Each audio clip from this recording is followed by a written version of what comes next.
신문 읽어주는 남자입니다. 오늘 정치권 뉴스와 관련해서 코로나19 국가적 재난 상황을 정치에, 표에, 선거에 이용하려 한다라는 비판이 제기되고 있습니다. 잠시 후에 이야기 나눠보겠습니다. 국가적 재난 모두가 힘을 합쳐서 슬기롭게 극복해야 할 때입니다. 오늘 조간신문들은 어떤 뉴스 보도하고 있을까요? 먼저 동아일보입니다. 코로나19로 인해서 세계의 증시가 폭락을 했습니다. 팬데믹 공포에 글로벌 증시 폭락. 팬데믹은 코로나 대유행을 의미하는 단어입니다. 한국은 4.19%, 중국은 3.01%, 일본 5%, 미국 7%, 독일 8%, 프랑스 8.2%, 이탈리아 11.3%, 증시가 쭉쭉쭉쭉쭉 다 마이너스로 빠졌습니다. 미국은 12년 만에 거래가 일시정지 발동되기도 했습니다. 영국, 이탈리아, 독일, 프랑스 7에서 10% 일제히 유럽은 다 하락을 했다. 코스피도 4.2% 빠졌습니다.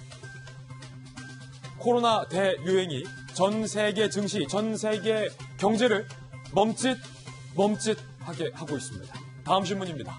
이번엔 한국일보입니다. 한국일보가 상당히 서글픈 문제를 잘 민감하게 썼습니다. 대구 경북 사람은 아프면 어디로 가야 합니까? 서울과 경기, 인천에 살고 있는 대구 경북 출신의 사람들. 서울 대형병원에서 진료를 거부당한 환자가 나왔습니다. 갈 곳 없다라는 절박함에 거주지를 속이기까지 했다라는 겁니다. 물론 속인 것도 잘못됐지만 대구에서 왔어요, 경북에서 왔어요라는 이유만으로 진료를 거부당하는 것 언제까지 반복돼야 할까라는 물음을 오늘 한국일보는 하고 있는 겁니다. 백병원 사례입니다. TK 주민 진료에 대한 딜레마. 거부해야 하는 병원 측도 좀 못하고 대구 경북 출신이라는 이유로 진료를 거부당하는 환자 입장도 생각을 해봐야 한다. 이거 어떻게 풀어야 한다 하느냐. 병원에 어떠한 매뉴얼을 정부가 제시 못하고 있다는 상황입니다. 거짓 진술, 진료 거부 둘 다 처벌하겠다라는 원칙만 강조하고 있습니다. 결국엔 처벌을 감수하고 환자를 받거나 처벌을 감수하고 속이거나 병원이나 환자 본인들이 감수해야 한다는 얘기인가요? 다음 신문입니다. 이번에 한겨레 신문입니다. 한겨레 신문은 중국인 유학생의 입장에서 기사를 썼습니다.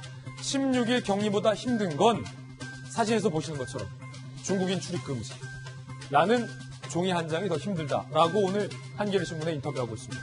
중국 혐오라는 공포라는 거죠.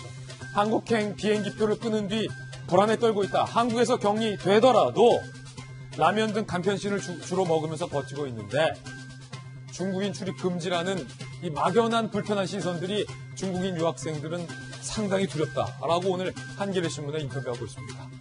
그런가 하면 중국에서 격리당하고 있는 한국 교민들을 제가 어제 화상 전화로 인터뷰를 직접 해봤는데 우리 교민들은 아예 호텔 문 밖으로 나가지도 못하고 있다. 격리돼서 한국인이라는 시선 때문에 중국에서 불편함을 우리 교민들도 겪고 있다고 합니다. 다음 신문입니다. 이번엔 중앙일보입니다. 중앙일보는 그런가 하면 일본에 방문한 한국인들이 몇 명일까를 취재했습니다. 입국 제한 조치 첫날 일본에 방문한 한국인은 단 5명뿐이라는 사실이 매우 놀랍습니다. 5명뿐. 일부 유학생은 전날 급히 일본으로 떠났고요. 한일 간의 대책도 없이 감정 싸움만 하고 있다라는 지적이 나오고 있습니다. 스가 장관은 한국 측에 사전 통보했다라고 주장했고 외교부에선 사전에 협의 없었다라고 반박했습니다.